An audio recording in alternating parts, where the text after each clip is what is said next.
You're listening to Simple Roots Radio, episode number 219. And today is the first episode in the energy series. Yes, we're breaking down energy and every way that is going to completely transform your life and your health. I promise you that. Stay tuned. Welcome to Simple Roots Radio with Alexa Sherm.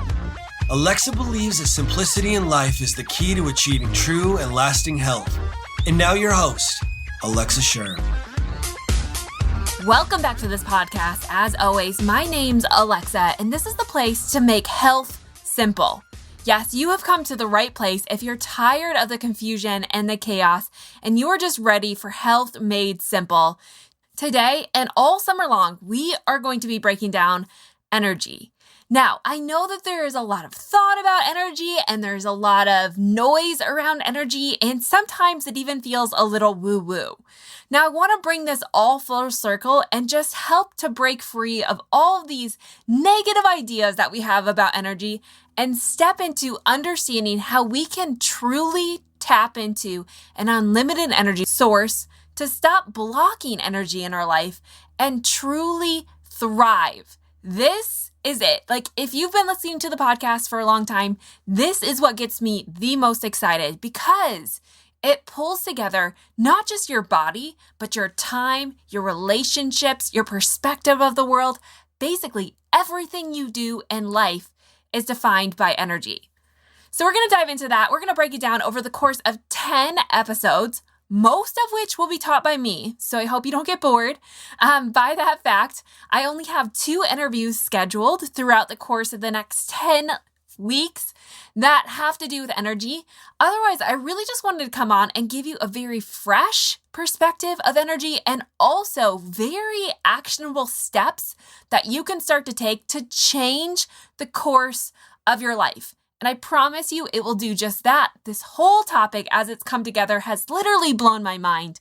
And I think it is a huge missing element in the health space because it's not about eat this, not that, do this, not that. It's not about that at all. But it's about looking at you as the individual and understanding where are you getting the most energy and how can you learn to fill yourself rather than just constantly fix your problems.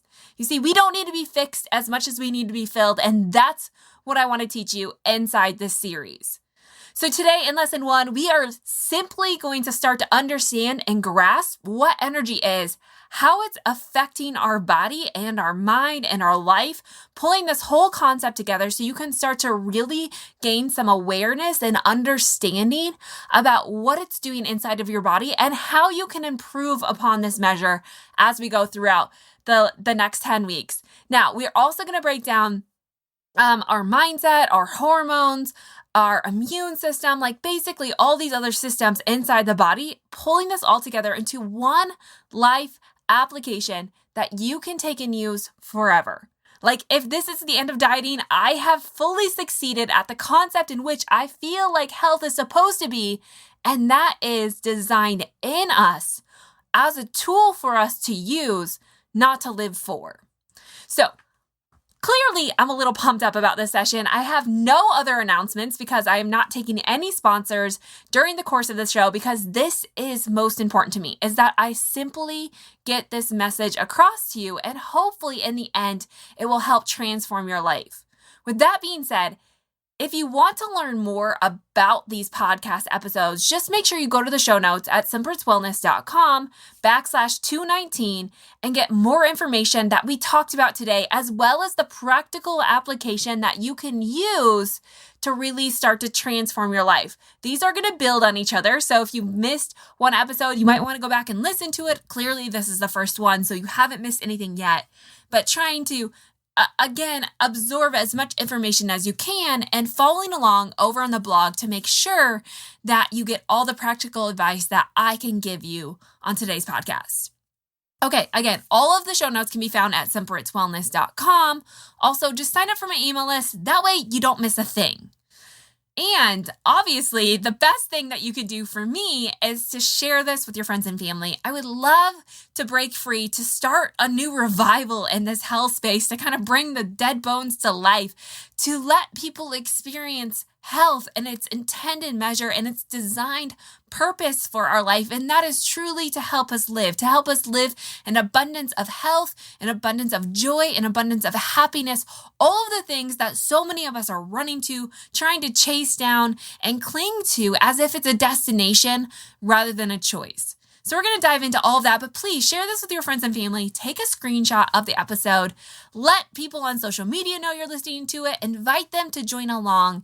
It really does mean the world to me. And if you want to do none of that, you just want to stay behind the scenes, if you head on over to iTunes and leave a rating and review, that makes all of the difference because it actually tells iTunes what podcasts to show to different listeners so that they too can find the show when maybe they otherwise wouldn't. So if you have 2 minutes, just head on over to simplerootswellness.com/review to leave a rating and review. Okay, so here we go with lesson 1, breaking down what is energy. I want to start with a quote from Albert Einstein because I think he was one of the first people to truly study the concept of energy. And he says, everything is energy, and that is all there is to it. Match the frequency of the reality you want, and you cannot help but get that reality. It can be no other way. This is not philosophy. This is physics. Again, that is a quote by Albert Einstein. And I love that quote because, again, it really does state the obvious that everything in life is made up of energy. And I don't want this, again, to sound too woo-woo right off the bat, but I really have studied this over and over and over and thinking about this in a number of different ways. And really what it boils down to is everything we have in life and everything that we use is truly a measure of energy.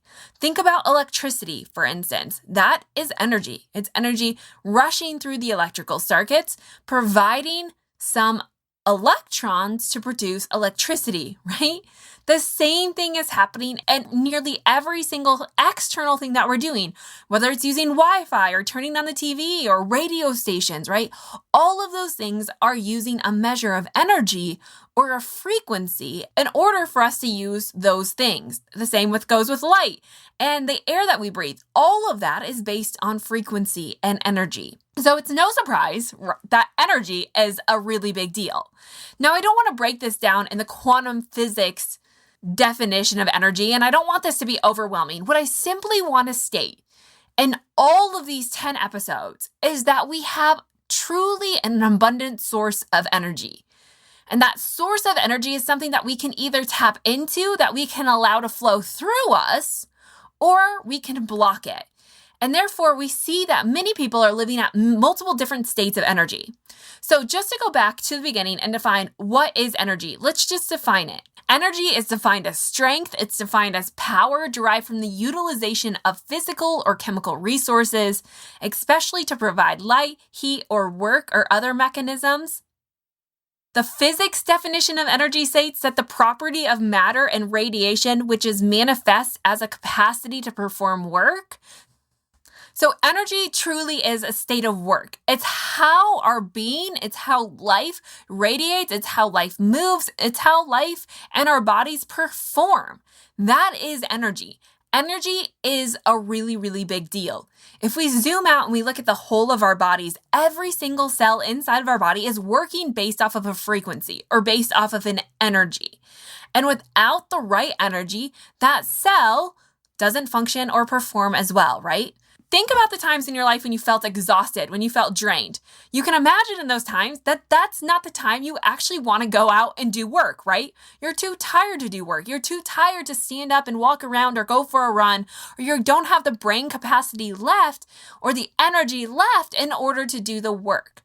So we do understand that energy is a relation to work, how everything in our environment and our body is performing. Now, most of us are here listening to a health podcast or coming to the health space because we want to perform at a higher level. This is exactly what everyone wants because in performance, we create outcomes, right? We create what it is our desired results of that. And while most of us want more energy, we also want the outcome of how we look, of a number on the scale or a size of the jeans that we wear, right? Some of us do strictly want to perform better for athletic reasons or for work reasons, right? There is a performance component to that, but generally speaking, all of that is outcome based. Now, that's going to be really important to note as we continue on in this lesson, but I want to stick with a philosophy that everything in life, all of the systems of the body are working based on energy. Now, we could break down each system into the hormonal system and the lymphatic system and the immune system and all of the systems of the body, like medicine generally does. And it's not to say that that's wrong. I think it's really important to note those systems.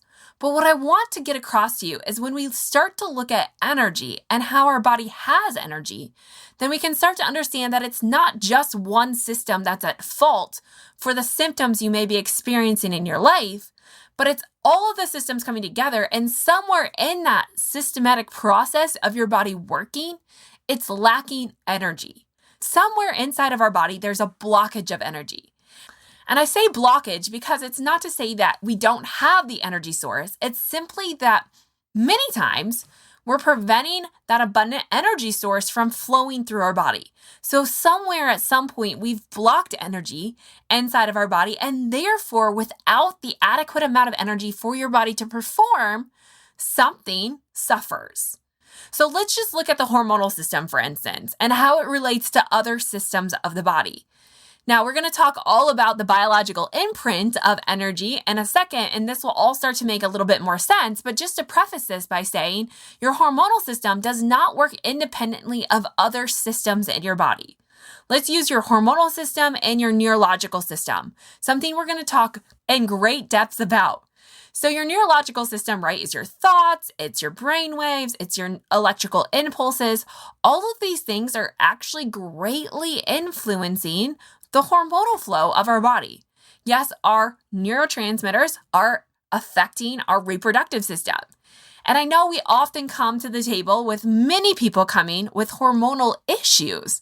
I still want to bring this to the table and question, is it truly a hormonal problem or simply an energy problem? So let me explain this for a second.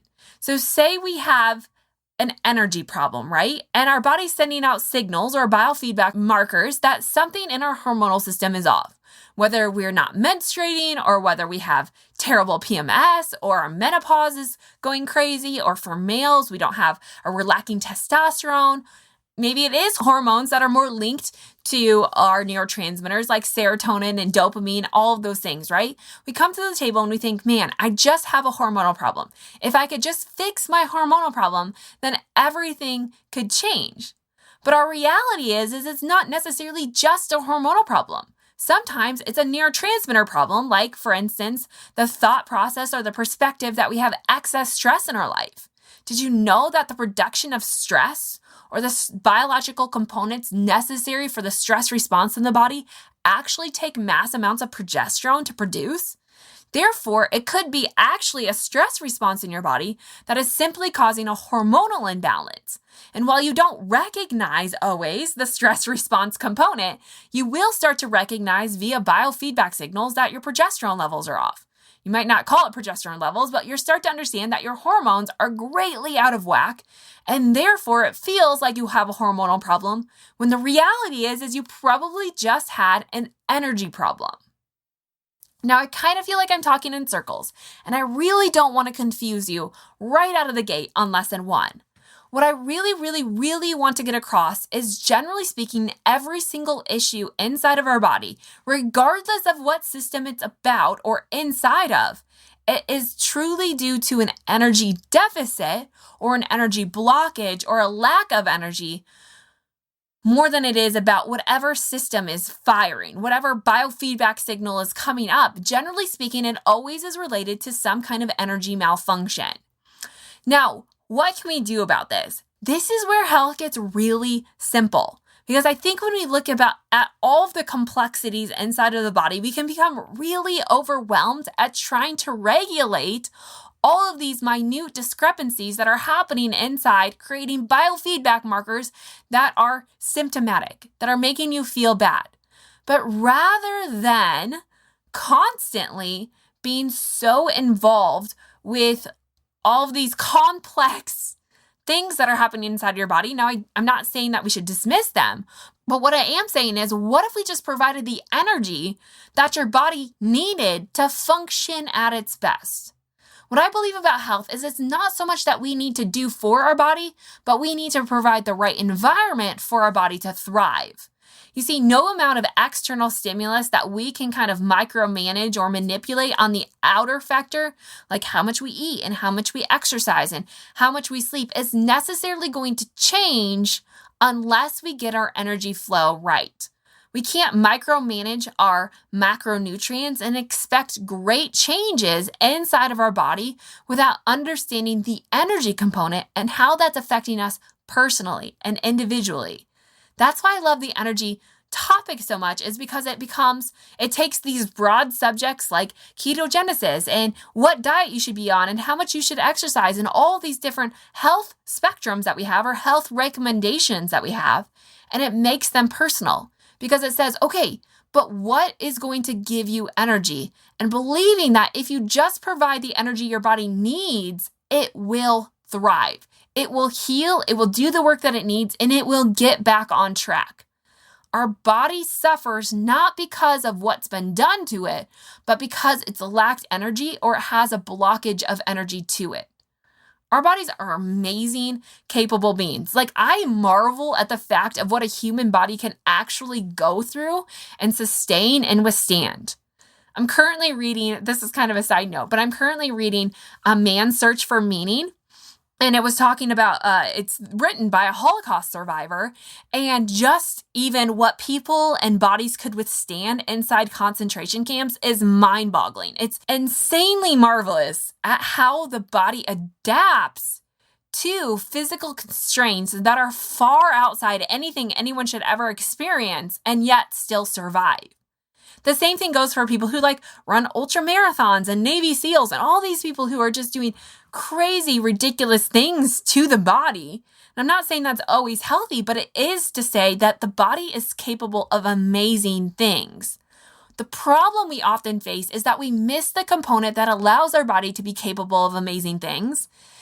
And it also misses the component that allows us to open up our lives to experience amazing things. And that has to do with energy. So energy is a really, really, really big deal in our body. And again, the big point that I want to get across is energy truly is an abundance in life.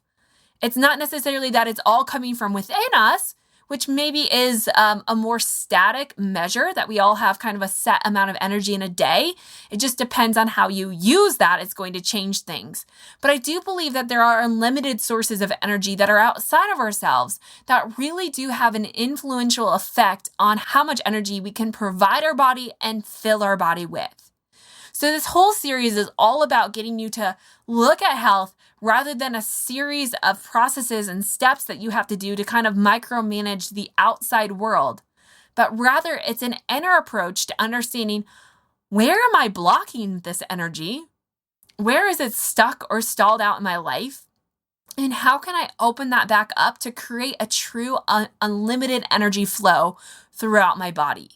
Is it going to be perfect? Absolutely not. But what I'm going to teach you are specific ways that you can tap into the unlimited energy flow and truly use that to heal your body, to create results in the body that you want to see, and fully walk in health for a lifetime.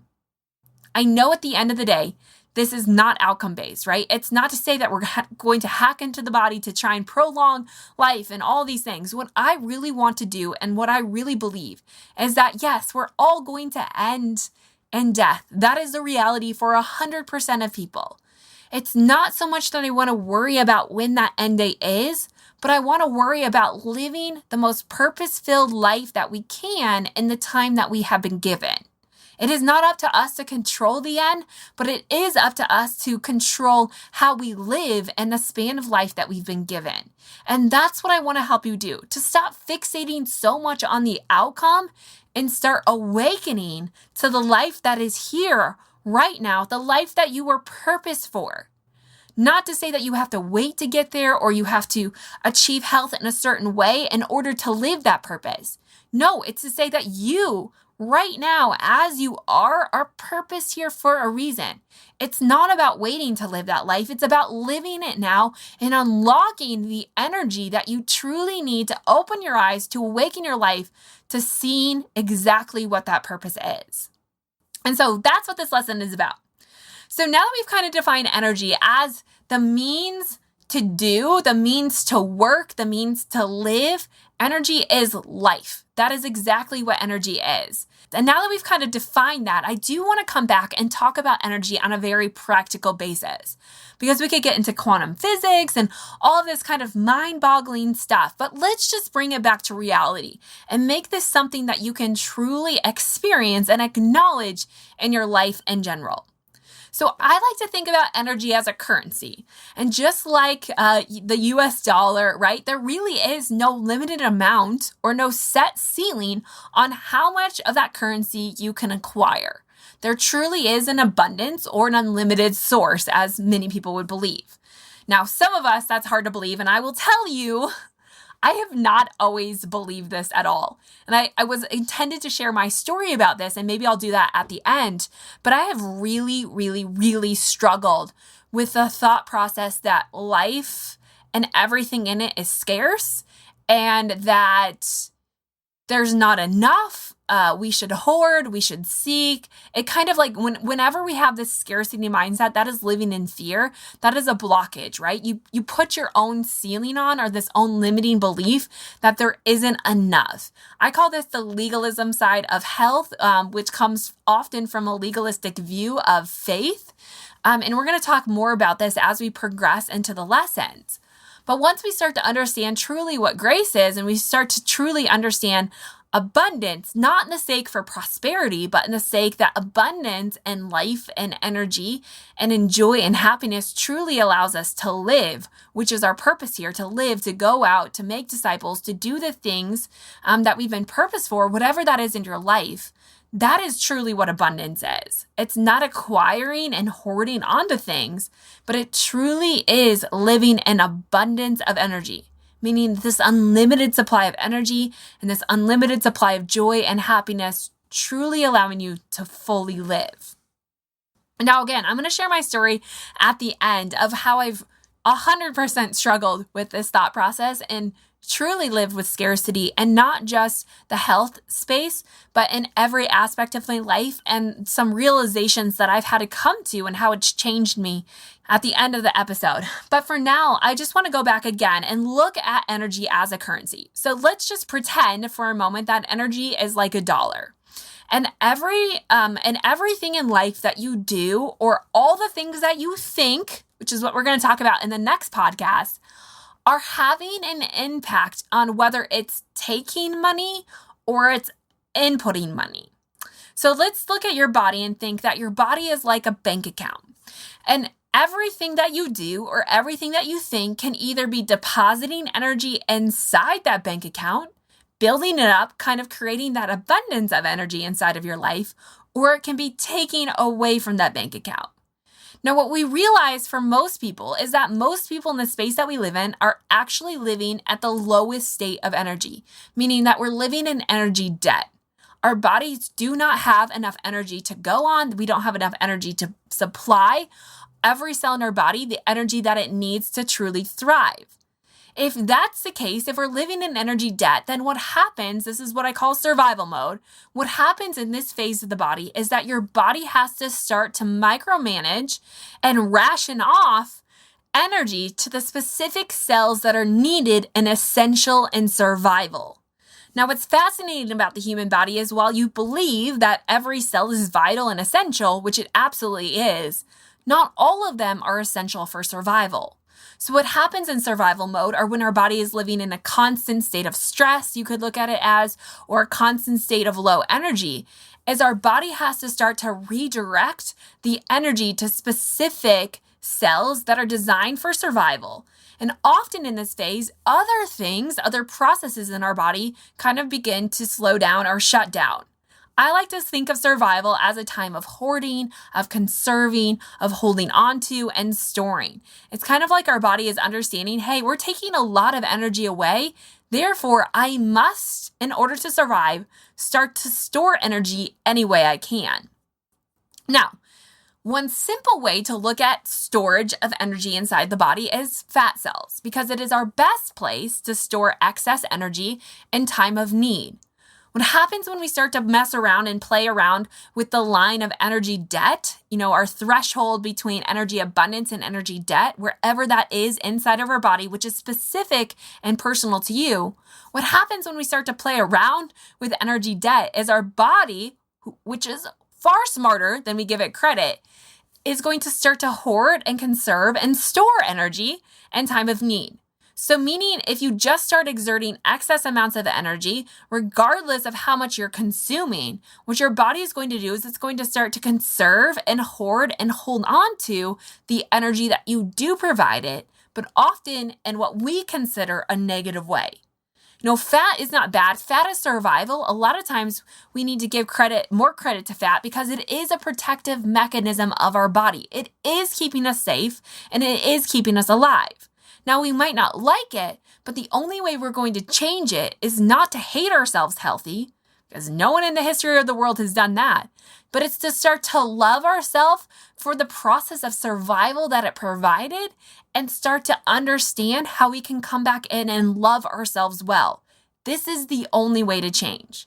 So again, if we've taken more energy out of our account, out of our body than we had to get rid of, or that we had to use, what happens is, again, your body's going to start to store, hoard, and conserve.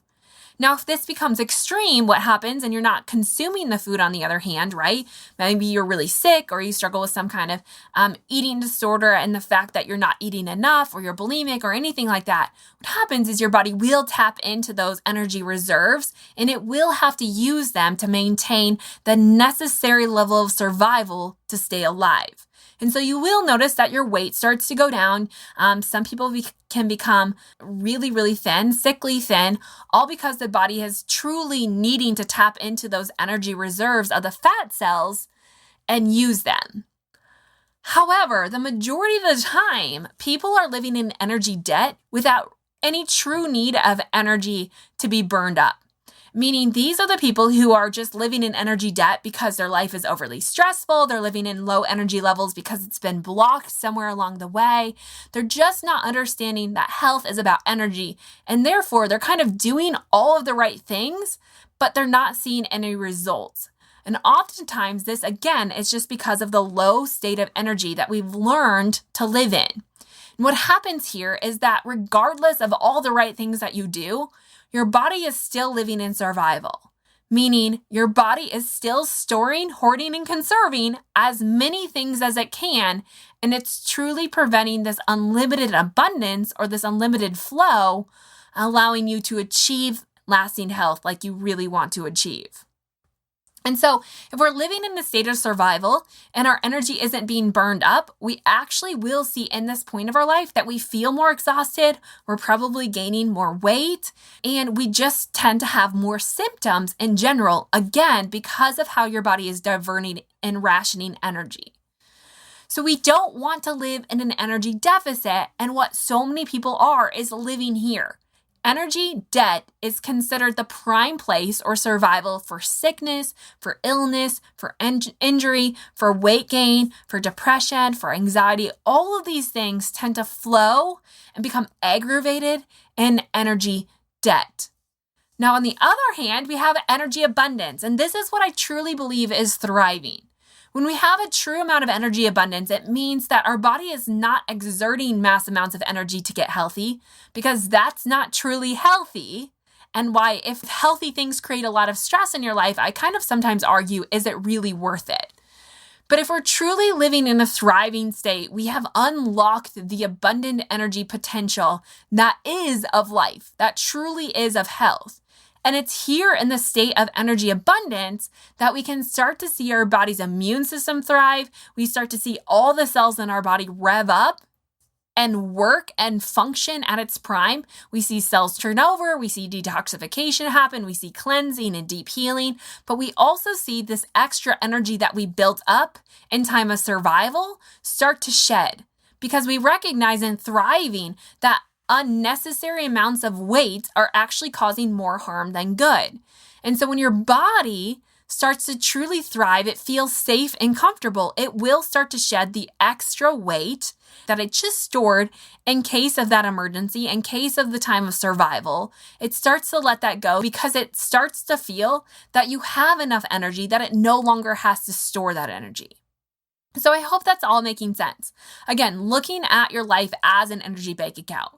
So one practical thing that you could do today is understand, where do I fall on this energy in the energy bank account? Like, am I in energy debt? Do I feel exhausted on any given day? Do I wake up tired in the mornings? Do I rely on coffee or caffeine throughout the day? Do I constantly crave sugar?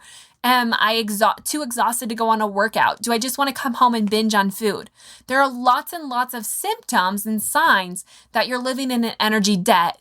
Not to mention, do I get sick more often? Do I have a lot of hormonal symptoms? There's lots and lots of signs, again, that you're not providing the adequate amounts of energy, of true energy, not artificial energy, which we'll talk about later, but true energy that your body needs to truly thrive.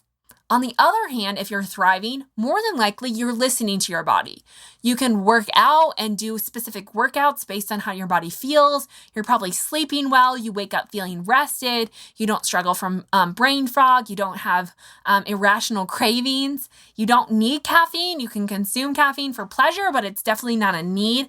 You're not addicted to those substances that kind of mask the pain of life. You truly do feel like you're thriving, that you have energy to get up and go, that you have more joy and more happiness. This is where we want to be. And this is where all summer long, I'm going to help you to be. So I hope that helps explain, again, kind of how energy works inside of our body. If we don't have enough energy, our body is going to have to ration where that energy goes. Cells start to shut down. Our stress response increases, and it kind of throws all of life out of balance. So let's just specifically talk about the two stages of thriving and surviving and the biological stance, because I think it's going to help to understand how you can start to tap into more energy and maybe what some of the biggest energy stealing culprits are in your own life. So I want to quickly and briefly talk about this because we're going to talk about it in the coming weeks. And it has to do with our nervous system. And it really truly stems from our thought process and our belief system.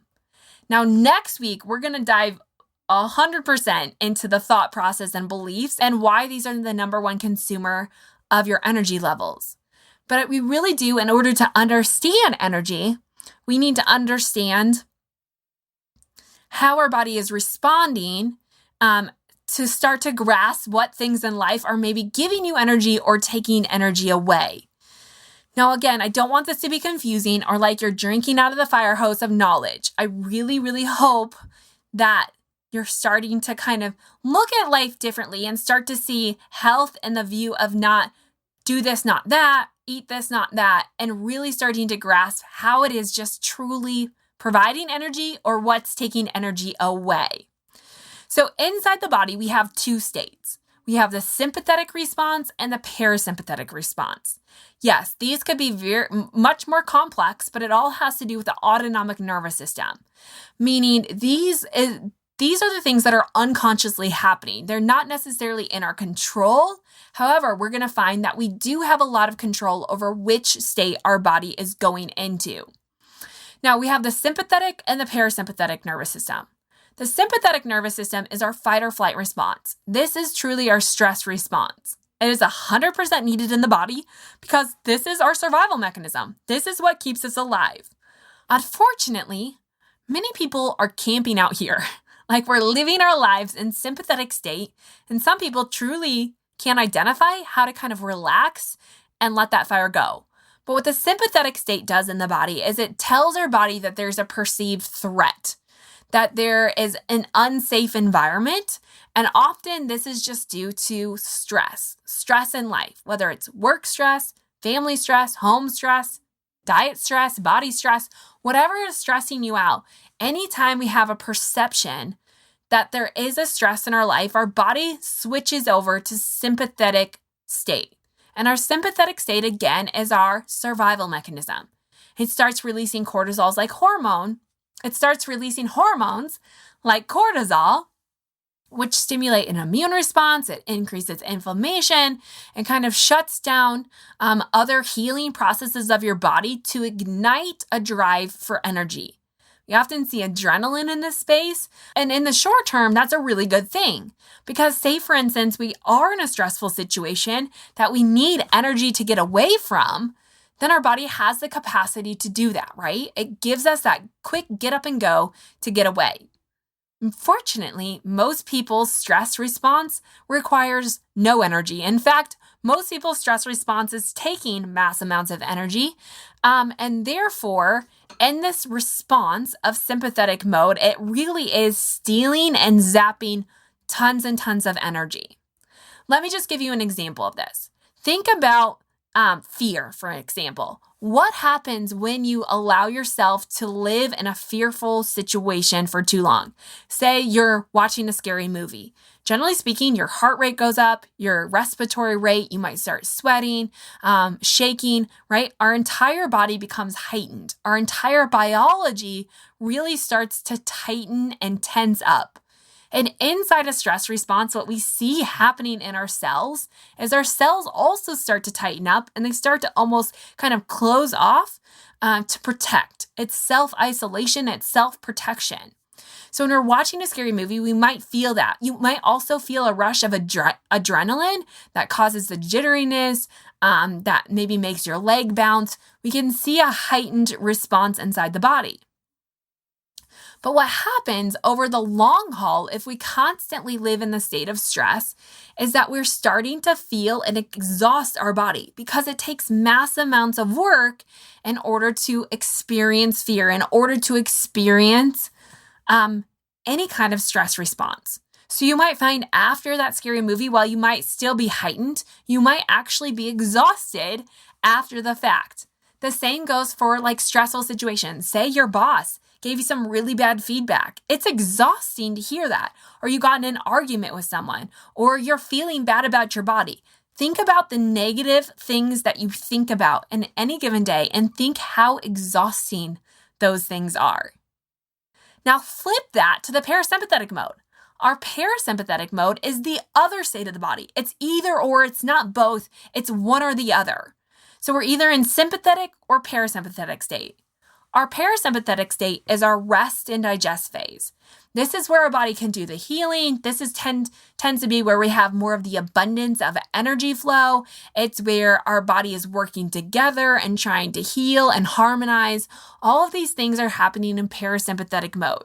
Again, it tends to be where we rest, where we laugh, where we love, because parasympathetic mode is driven by oxytocin, another key component in the biology of our energy. Cortisol and oxytocin, and insulin is in there too, and we'll talk about that.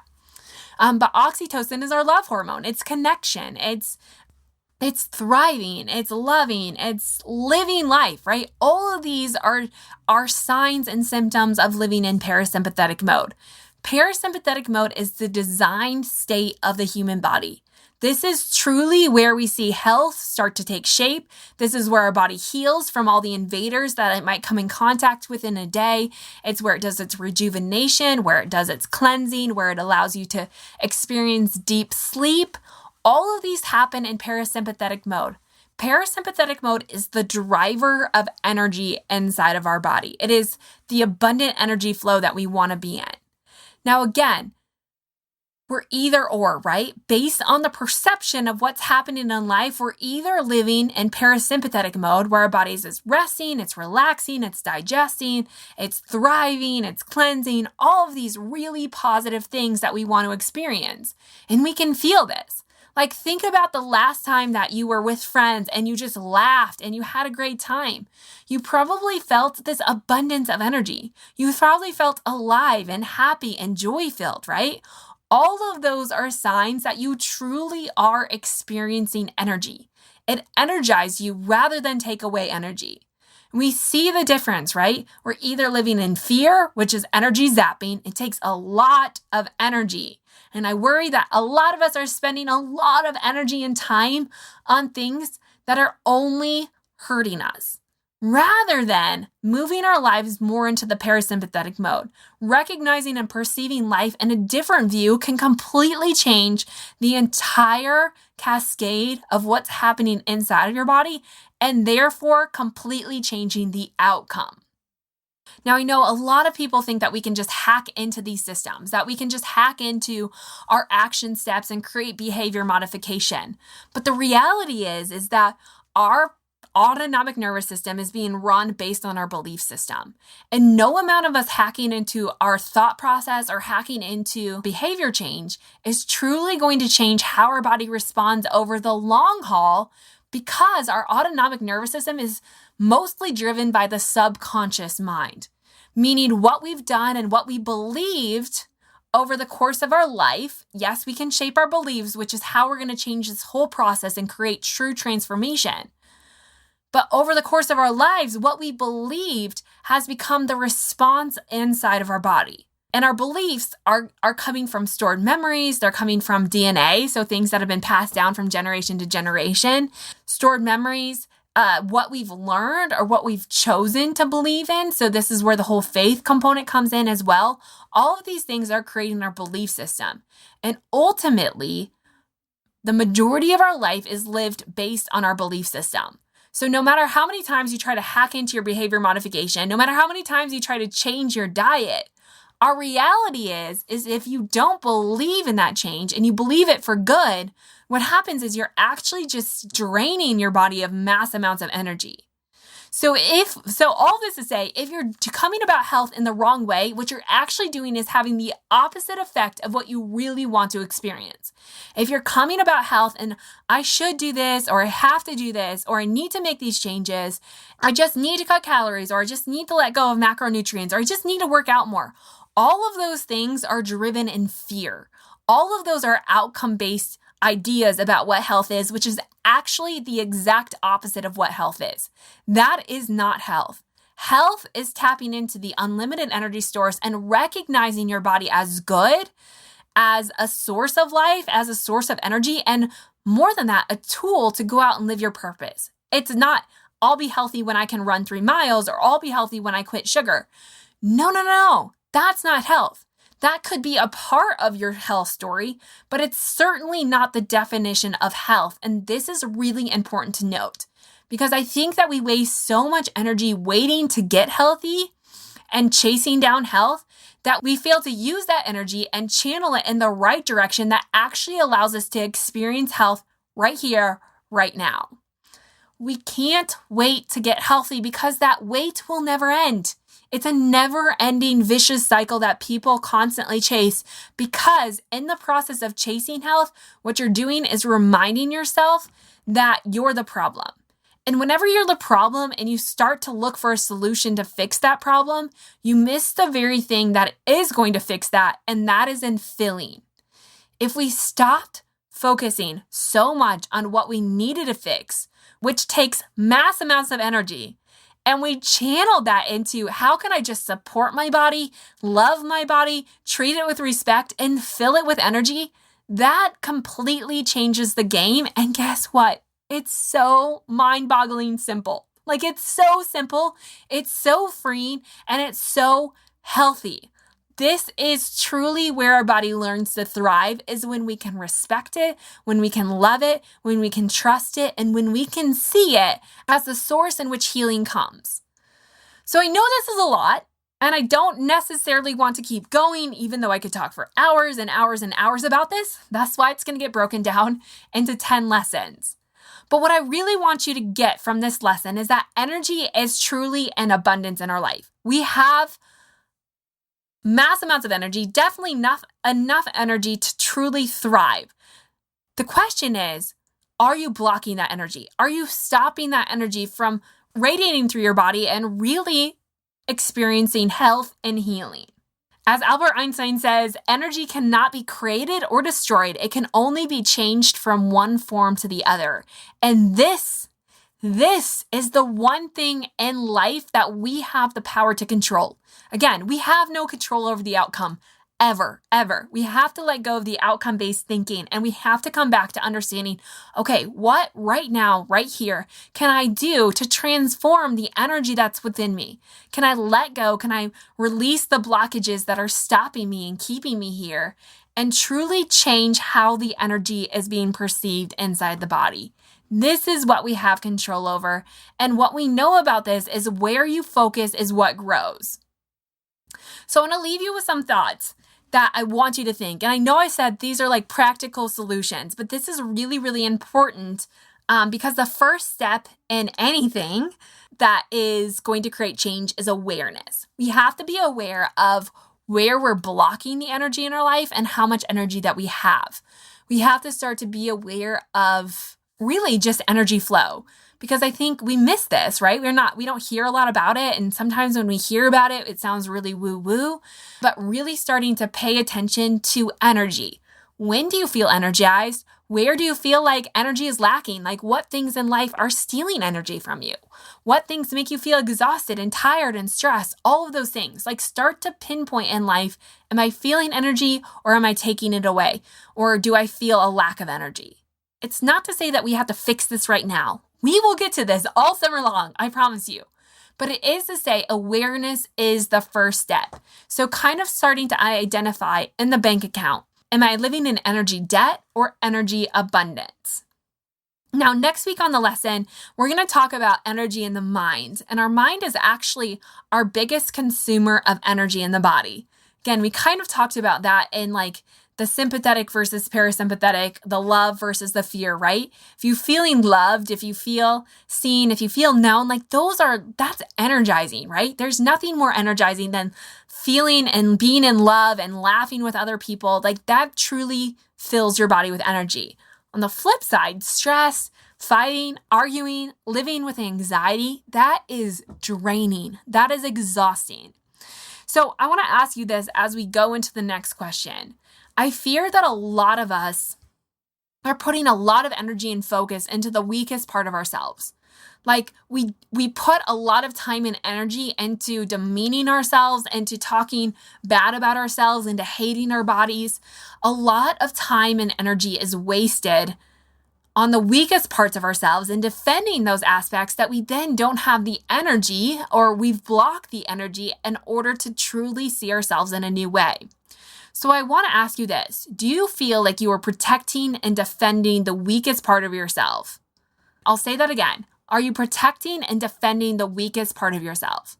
What I mean by that is where we give our energy to is what's going to grow in your life. Where attention and energy fixates, that is the very thing or thought or image or whatever it is that's going to get bigger and bigger and bigger and bigger. So meaning if you feel like you have a weight problem and you constantly fixate on the fact that you can't lose weight, that you don't look good in those jeans, that you have too much bulge, like you start to fixate on the fact that you have a weight problem, you might not call that defending it, but in some ways you're protecting it by giving it the energy that it needs to grow. Meaning if we keep focusing on all the bad things in life, all the things that we really want to change, and we keep investing our energy into those things, we will never have the energy that we need to heal, to move forward, and to truly live life. So my hope and my prayer in all of this is that you will see that we need to stop fixating on the negative, stop fixating on the fear, stop fixating on the things that you hate about yourself and your health. Stop giving those things the time of day, because if we're giving them attention, they will get bigger and they will grow in power. And the bigger those things get, the harder it is to transition in the true way, and that is the abundance of energy that we need to truly thrive. So pay attention. What are you giving your attention to in a day? Where are you investing your energy? And is this serving a purpose in your life? Is this serving you in a healthy, positive way? Start to become aware of those. Like I said, next week, we're going to take this into a few more steps on how we can really use this in our thought process, which I think lesson number 2 is probably the most profound. And then we're going to get into the hormonal aspect of this and a lot of other things. But before we get there, I do want to say that energy is a really hard topic in the Christian space. And I 100% agree with that. And I said I was going to share my story, and I feel like I'm kind of like running out of time. And so I'm going to do that eventually on the podcast. But I do want to tell you that I have 100% struggled with the idea of abundance in anything. And this came from my legalistic mindset of I have to do better and work better to be loved. I have to do and work in order to be seen, known, and loved. And this is what I thought about my view of faith, about my view of God, which translates into every other relationship and every other thing that I do in life. Our view, our highest belief, which is generally speaking that of what we believe in of a higher power, like my beliefs in God, are going to determine how you relate to life around you. This isn't me just telling you this is proven. And so what I learned was that my view that I had to work to achieve a sense of love or to be known or to be seen by God also translated me into working on my health to try and get to a certain way in a certain size in order to be loved, seen, and known. A lot of us are working and chasing and trying to get to a destination where we feel like then we can be loved. But our reality is that is absolutely untrue. It is the opposite of what the Bible tells us. It is the opposite of what faith states, in that we do not work to be loved. We do not work for God's acceptance. That was a gift. That was given to us, and this is what's called grace. He freely gave us himself, regardless of any situation that we've been through, regardless of what we've done, regardless of anything. He gave us himself, him as a sacrifice, as a gift, as a free gift for ourselves. And there is no working in that. That was 100% completely in love, because we are loved regardless of what we've been through, regardless of what we've done, and regardless of what we're trying to do. He loves us no matter what. And in that process of grace, we can recognize that it's not about us working to be loved. It's not about us working to be seen or known, but we can start to live love. We can start to live seen, and we can start to live known.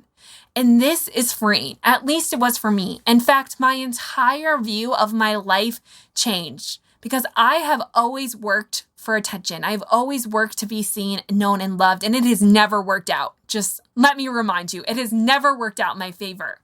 But when I started to grasp what grace truly was, and that Christ died as a free gift for me, regardless of what I've done, and that I don't have to work for it, no amount of me working for it is going to make him love me any more than he already does, that changes everything. Because then it allows me to step into a place of recognizing who I am in the eyes of a child of God, who he created me to be, designed perfectly in my mother's womb for purpose right now, right here. Then in that moment, in that grace, you can start to walk yourself, not to be loved, but you can start to change and to become a better version of yourself, because you already are loved. And I'm telling you, there is something so much more filling, and truly the unlimited abundant source comes from God alone, to say that when you are working from a place of already being loved, it changes every single thing about what you do going forward. You do it not necessarily so that you can kind of put on this perfect facade of who you are trying to be seen, but you can start to live and open up to the purpose that you were designed. You can start to be free of all the bondage that held you back, and you can truly start to see that you, as you are enough. You don't have to go chasing down a better version of yourself, but right now is exactly where God has you and exactly the place that he loves you in. You can always be better. We should work. This is life. This is health. It's always a means of growing and learning and expanding, but it has to come from a place of already being loved, seen, and known, not from a place of trying to achieve that, because you'll never get there, and you'll always leave frustrated, broken, scared, hurt, fearful, all the things that take all of the energy.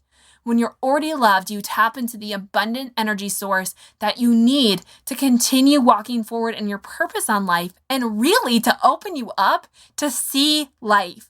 Like, I think Being so consumed by the problem of health has prevented most of us from truly opening our eyes to recognize life around us. We're always waiting to live. We're always waiting to do things. We're always worried and hiding behind ourselves because we're so fearful that we're never going to be known, seen, and loved the way that we want to. But let me tell you, you already are. And when you can start to see that and you start to feel that, everything about what you do changes. The view about yourself changes, and you can really start to change your perceptions because your entire belief system changes. And it is only in the belief system that we can have complete life transformation that you've been looking for diets to solve that they never can. We have to have a vertical sense of grace, a vertical sense of forgiveness, a vertical sense of love in order for us to ever love horizontally. So that's my hope for you. My encouragement is that you wouldn't be scared of this topic of energy, but you would understand that it is the designed mechanism of how God created us. It is the designed purpose of your life. And in that comes true freedom from all the health problems you've ever experienced before, because you were not purposed here for health problems or to live for your health, but to use your health as a means for living. I'm not promising that I'm going to cure all of your ailments or get rid of all of your symptoms, but what I do hope in this is that you can completely change your perspective about where you are and how you can move forward. Health and life is about growth, and that's what we're here for, to constantly work in a state of loving ourselves and ebbing and flowing with the seasons and nature of life. Now, going back to the topic of abundance really quickly, God mentions over and over the topic of abundance. And again, some people are like, oh, that's too much like the prosperity gospel. I am not talking about abundance in the matter of collecting things, of earthly things. I'm talking about abundance in the sense of how we feel internally, the abundance of life, the abundance of energy, the abundance of joy and happiness, regardless of what situation life throws at you. I think there's a lot of suffering. There's a lot of hardship. Obviously, we're living in a really, really, really hard season. And I don't know where life has you, but what I believe is that if we can truly understand abundance in the form, in the sense how God actually created it, which abundance is referenced over 230 times in the Bible. Once we can start to experience that, then regardless of what situation that we see ourselves faced with, regardless of how our external environment is panning out, what we can know and what we can believe is that we truly can have an abundance of joy and an abundance of energy amidst even the hardest of situations. And it's in that it will help you get through. You see, you're not going to achieve happiness. You're not going to achieve joy and a measure of health. That is not the definition of happiness and joy, regardless of what the world tells you. Happiness and joy and energy truly come from recognizing you are loved right here today as you are. You just have to accept that. So all of that to say, accept it. Take the love. See yourself as lovable, as worthy, as God's creation, as Him not needing you, but Him desperately wanting you. And will you walk in that purpose today? And in that walk, will you start to change your belief system? Because in that belief system, then we can start to change all of your biology. So next week, like I said, we're going to talk about the thought process and why our thoughts matter and are the number one consumer of energy in our life and what we can do about it. And again, your practical step today is be aware. Where is your energy level? What things are taking it? What is your belief system doing with your energy and your body? And are you truly living in abundance, or are you living in energy debt? If you have any questions about today's show, you can always email me at alexa@simpleritzwellness.com. I think I'm the only podcaster who gives away their personal email online, but I am here for you. I'm real, I'm honest, I am vulnerable, and more than anything, I want to do this journey with you. Not to just profit off of it myself, but to truly allow you to step into the purpose you were designed and to live loved because you are loved. Not to chase a better version of yourself or try to find yourself like so many people tell you you need to do, but just to awaken to the fact that you are you. And that's what this world needs. So that's it for today. Don't forget to go to the show notes at sympathetic.com/219 to learn more about today's show and to get some more practical advice and information from me. And in the meantime, don't forget to share this with your friends and family. Let them join in a series of gaining abundant energy all summer long. I'm so thrilled for this topic. Obviously, you probably heard that in my passion, in my voice, in my tone, and in the speed in which I talk. So anyways, that's it for today's show. I'll be back next week breaking down energy in our mind.